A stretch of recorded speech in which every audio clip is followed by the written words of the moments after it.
We see them everywhere: data charts, trend lines, pie charts, diagrams, and dashboards. Over the last 20 years, data visualizations have become one of the most prolific forms of technical visuals the public sees. Data graphs can be found all around us: the nightly news, our places of work, social media, even in our utility bills. Because of the proliferation of more powerful computing combined with data software designed to visualize data faster, people are exposed to interactive data information more than ever before. But what does all this data mean in terms of how we perceive right and wrong? And what if what is considered to be ethical use of data is focusing on all the wrong things? Hi, my name is MBailey, and I'm a student in writing and rhetoric studies at the University of Utah. My current focus is on technical writing. Today, I'm going to be talking a bit about the ethics of data visualizations and how our currently defined ethical standards regarding data needs to be broadened to incorporate better ways to represent humanistic ethics. Data visualizations are nothing new. The concept of creating images to visualize information goes back to the ancient Romans and Greeks with the creation of maps. But a lot of the statistical charts and diagrams that we use today got their start in the 17th and 18th century. But over the last 15 years, thanks to computing and data mining software, the ability to create bright, bold graphs and interactive data charts based on huge amounts of data has become easier and has really taken over in the mainstream. Over the same time, the study of ethics in visual media has also been growing. Researchers, design professionals, and teachers spend a lot of time studying ethical principles and how best to apply those principles towards things like data visualization. Data visualizations have a tremendous influence on audiences. Whether it's something that appears on a reputable news source or social media post, data charts and graphs have a certain clout when it comes to believability. After all, numbers don't lie. The design elements used when it comes to creating charts and graphs allows people to perceive data in a way that just makes sense. This has a lot to do with how our brains organize information. This unconscious desire to summarize and group things together is known to designers as the Gestalt effect. The Gestalt effect is a phenomenon where humans tend to perceive things as part of a whole rather than individual parts. Things like proximity, closure, similarity all work together to make our brains see things as connected.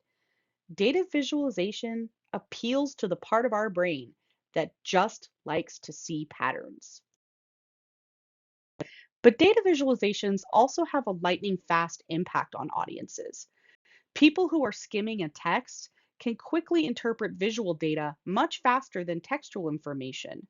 Our brains absorb visual information without having to contextualize it, meaning that a lot of key details may be left out or missed by the audience.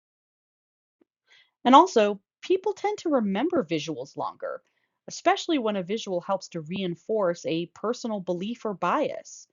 People can remember graphical information long after it served its purpose, even after the data that was used to create it is no longer relevant. This is extremely problematic if the data was misleading to begin with. Many teachers and business professionals attempt to build courses around addressing these types of issues. They focus on teaching students methods to adhere to ethical business standards.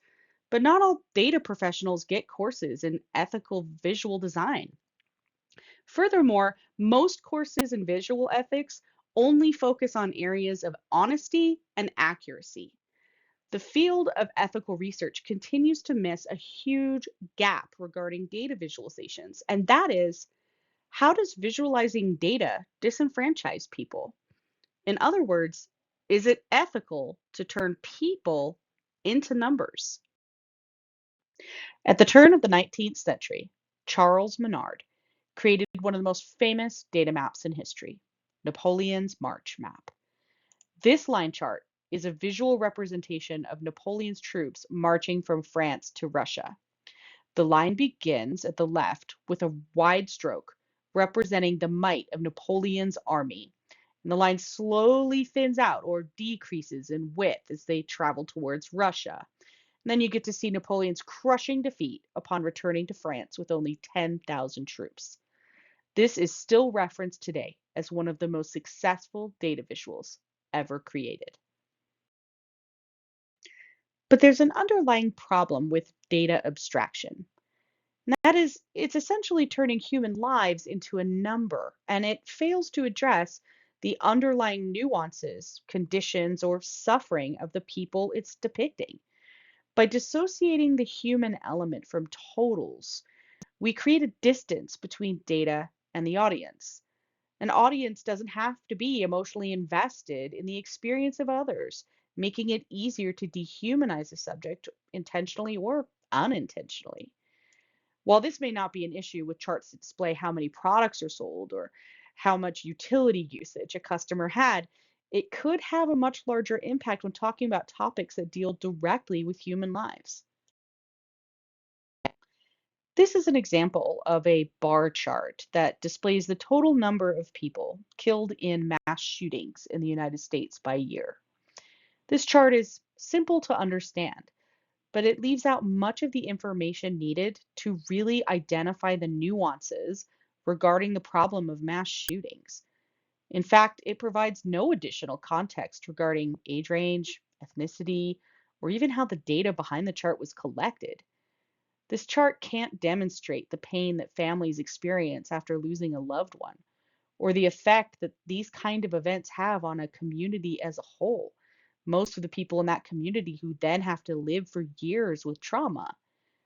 This makes it easy for a viewer to fail to recognize that behind each part of that bar is a person who had a real life and is no longer around. A particularly interesting research study conducted by Candice Wellhausen in March 2022 did a comparative analysis of a collection of data visualizations, both bar charts and line charts. All of them were published in mainstream media outlets between the opioid epidemic of the mid 2000s and the crack cocaine epidemic of the late 80s and 90s. She compared over 100 data visualizations from both time periods and discovered some interesting contrasts in how data was represented. Wellhausen's study was able to prove that charts and graphs associated with the crack cocaine epidemic were largely associated with crime rates, emphasizing that crime and drug use were related. In fact, almost always the data was associated with violent crime statistics. However, most of the graphs that were associated with the opioid epidemic, those graphs were depicting them as a health crisis. And almost always the data was associated with hospital statistics. While some of the differences between these design choices may have to do with societal changes regarding the drug war, the data visuals themselves are interesting because they show how biases in data sets can influence audiences. None of these charts or graphs do anything to address the nuances involved in drug addiction or the impact it has on families. Furthermore, none of these graphs can provide follow up that any of the people this data may be based on would ever have received help and maybe even stopped doing drugs. Wellhausen stated that when creators of these graphics make choices about what data sets to visualize, the underlying values that inform those decisions are enforced and promoted. When these data visualizations are subsequently circulated to a broad public audience through established and well represented media outlets, these arguments become normalized, demonstrating that a social justice ethic needs to be integrated into data design work. Data visuals can be honest or dishonest, but regardless, Data ethics currently fails to recognize the potential for emotional impacts that data visualizations could have on actual real living people in the world, from marginalized groups to survivors. Representing humans as data points in many cases runs directly counter to the rules of ethics.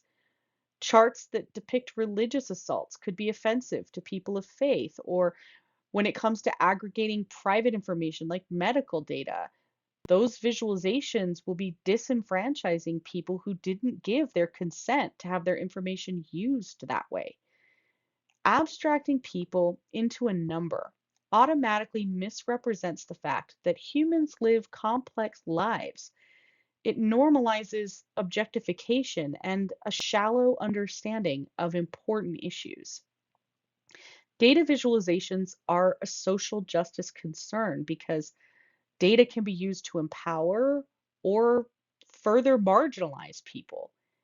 And all of those people are still people.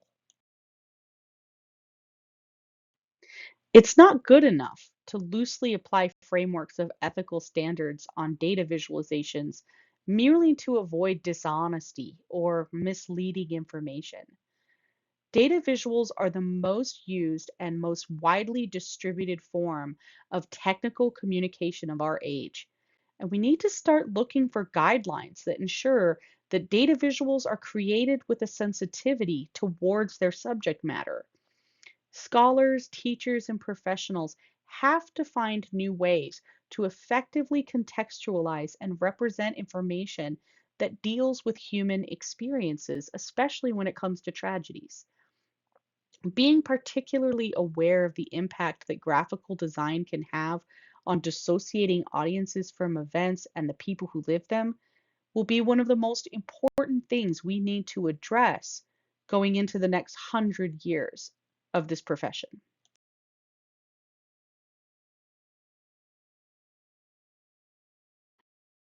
My name is Mia Bailey, and thanks for watching my video on humanistic ethics in data visualizations.